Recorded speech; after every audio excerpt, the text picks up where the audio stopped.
में हम डिस्कस करेंगे GCD and HCF in single program में। सिंगल प्रोग्राम में हम जीसीडी एचसीएफ कैसे निकाल सकते हैं, ठीक है, समझ में आ रहा है। तो यहाँ पे पहला लाइन जो लिखा है क्या है, हेडर फाइल है, ठीक है। उसके बाद ये हेडर फाइल क्यों लिखा गया है, प्रिंटफ एंड स्कैनफ के पर्पज में। जब कंपाइलेशन स्टेज आता है, ये दो फंक्शंस का जो एंटायर प्रोसीजर होता है आपका, जो जहां पे हेडर फाइल डिफाइन हुआ है उसमें उस पर्टिकुलर प्रोसीजर्स का रिप्लेस हो जाता है, ठीक है। कंपाइलेशन के टाइम पे लिंकर क्या करता है, इन दोनों प्रोसीजर को लिंक करता है। उसके बाद ऑब्जेक्ट फाइल क्रिएट होता है, ऑब्जेक्ट फाइल के बाद आपका EXE फाइल क्रिएट होता है। सारा ऑब्जेक्ट फाइल को लिंक करने के बाद, गैदर करने के बाद लास्ट जो फाइल क्रिएट होता है दैट इज EXE फाइल, हम उसको बोलते हैं, ठीक है। यहाँ से आपका एग्जीक्यूशन स्टार्ट होता है, क्योंकि प्रोसेसर मेन फंक्शन को कॉल करता है, उसके बाद फर्दर आपका एग्जीक्यूशन बिगिन होता है, ठीक है, समझ में आ गया। उसके बाद यहाँ पे वेरिएबल डिक्लेरेशन है। जैसे मैं ऑलरेडी आपको जीसीडी कैसे निकालते हैं पिछले वीडियो में बता दिया था, उसी सेम चीज यहाँ पे हम करेंगे, बट लास्ट में एलसीएम हमको निकालना है। लास्ट में क्या निकालना है, एलसीएम, ठीक है। मैं फिर से उसी स्टेप्स को फॉलो करूंगा, लेकिन मैं पहले जीसीडी को कवर कर देता हूं फिर से, उसके बाद एलसीएम में हम फिर से लौटेंगे। तो जीसीडी में जनरली क्या था, तो यहाँ पे आप जो देख रहे हैं इनपुट करना है, कंसोल में आपको शो करेगा एंटर टू इंटीजर्स। उसके बाद एक्स एंड वाई का वैल्यू आपको इनपुट, जो भी हम इनपुट करेंगे वो डाटा रीड होगा। उसके बाद एक्स एंड वाई का लोकेशन में वो वैल्यू स्टोर हो जाएगा। एक्स एंड वाई क्या है, एक लोकेशन का नाम होता है जहां पे हमारा डाटा स्टोर होता है। अम्पर्सन जनरली एड्रेस होल्ड करता है। उसके बाद a equal to X, B equal to Y. a equal to X का मतलब होता है क्या, a इक्वल टू एक्स का मतलब यहाँ पे एक x का वैल्यू a में असाइन हो गया। तो सपोज मैं यहाँ पे a का x का वैल्यू यहाँ पे लेता हूँ 32, x इक्वल टू 32 एंड, ठीक है, y इक्वल टू 5।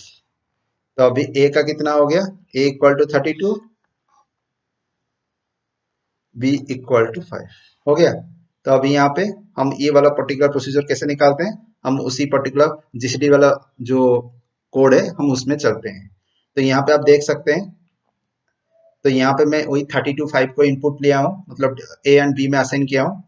तो 5 एंड 32 अब यहाँ पे हम डिवाइड कर रहे हैं। जो डिवाइड वाला कैसे, ये कंडीशन मुझे पता, आपको कैसे पता चला कि 32 को डिवाइड करना पड़ेगा 5 से, क्योंकि लॉजिक के अंदर है। ये वाला लाइन आप देख रहे हो, B equal to A modulus B, इस पर्टिकुलर लाइन को से आपको यहाँ पे पता चल जाएगा कि कौन सा वाला आपका जनरली आपका हो रहा है डिविडेंड एंड कौन सा हो रहा है डिवाइजर। तो ये 5 हो गया डिवाइजर, ये डिविडेंड एंड ये है आपका रिमाइंडर, ठीक है। तो यहाँ पे आपका, सॉरी, यहाँ पे रिमाइंडर आएगा, क्यों, क्योंकि यहाँ पे मॉडुलस है नॉट कोसेंट, ठीक है, यहाँ पे रिमाइंडर आएगा। तभी इस पर्टिकुलर कोड को अगर हम यहाँ पे प्रोसेस करते हैं तो कैसे आएगा, तो यहाँ पे आप देख सकते हैं B not equal to 0, B कितना है 5 नॉट इक्वल टू 0, ठीक है।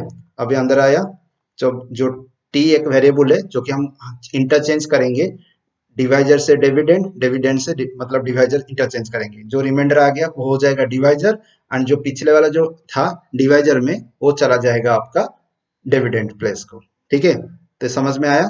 तो ये वाला अभी देखो 5 32 का अगर मैं डिवाइड करता हूं तो 6 आ गया 30, नीचे आ गया रिमाइंडर 2।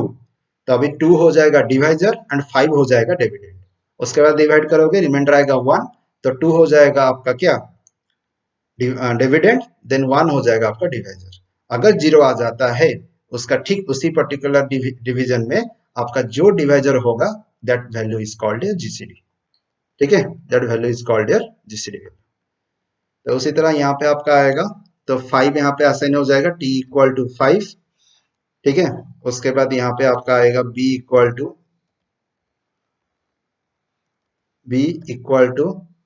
2, उसके बाद यहाँ पे आएगा a इक्वल टू 5, ठीक है, चेंज हो गया।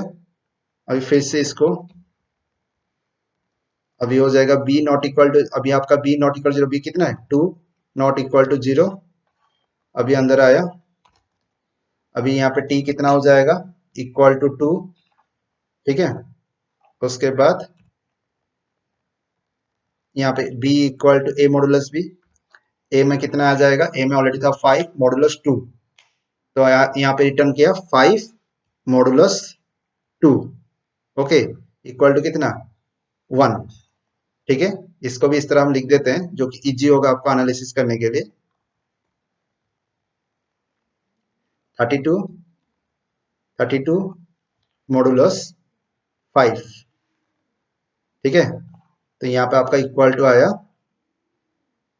2, ठीक है, 2 आया, समझ में आया, ठीक है। तो अभी यहाँ पे फिर से जो ए टी का वैल्यू था वो ए में असाइन हो जाएगा। तो ए कितना हो गया यहाँ पे, टी का था अभी ऑलरेडी यहाँ पे 2, तो यहाँ पे 2 हो जाएगा। तो 2 होने के बाद फिर से क्या करना है, फिर से ये लूप चलेगा। अगर यहाँ पे 2 के अगर जगह पे 0 आ जाता तो नहीं चलता। तो अभी 2, अभी आपका टी का वैल्यू कितना होगा, तो 2 नॉट इक्वल टू 0, ठीक है, सॉरी 1 होगा यहाँ पे, 1 नॉट इक्वल टू 0, क्योंकि बी का वैल्यू 1 है ना, तो ये बी का वैल्यू ये 1 है। उसके बाद आपका नीचे आप आएंगे तो यहाँ पे आपको मिलेगा टी का वैल्यू कितना, टी इक्वल टू 1, ओके। उसके बाद बी बी इक्वल टू आपका ऑलरेडी ए में कितना था 2, मॉडुलस आपका बी में कितना है 1, ओके, इक्वल टू 0, आ गया 0, 0 आ गया। अब यहाँ पे ए का वैल्यू कितना होगा, ए इक्वल टू टी में ऑलरेडी था 1 1, तो अभी ये जो 1 था ये फाइनल है, क्योंकि बी यहाँ से आगे नहीं जाएगा। समझ में आ गया, ए इक्वल टू 1 जो है फाइनल वैल्यू, फाइनल। तो दिस इज योर जीसीडी। अभी हम क्या करेंगे, ए का वैल्यू को एक अनदर वेरिएबल में रख सकते हैं, नहीं तो ए को यहाँ पे प्रिंट करके दिखा सकते हैं। ये हो गया आपका जीसीडी इक्वल टू 1। एंड यहाँ पे एलसीएम कैसे निकालना है, ये एक फॉर्मूला है, एक्स एंड वाई, जिस दोनों नंबर के अंदर हम जीसीडी निकालते हैं उन दोनों को मल्टीप्लाई कर दो। उसके उसके बाद जीसीडी जो फाइनल आपको जीसीडी आया है उसको नीचे डिफाइन कर दो, डिवाइड कर दो। तो अभी यहाँ पे 32 इंटू 5 मल्टीप्लाई होने के बाद जितना आया उसके बाद डिवाइड बाय 1, तो आपका वो रिजल्ट आएगा। तो 32 इंटू 5 बाय आपका आएगा जीसीडी 1, ठीक है। अब यहाँ पे वही चीज दिखाएगा, मतलब 32 एंड 5 इक्वल टू कितना 1 आया। उसी तरह 32 इंटू एंड 5 एलसीएम कितना आएगा, ठीक है। एक 35 15 16 160, ठीक है, हो गया सक्सेस, फाइनल, ठीक है, फाइन। अभी रन करते हैं इसको, 32 डिवाइड बाई 5 आ गया 1, दूसरा आ गया 160, ठीक है, ओके, थैंक यू।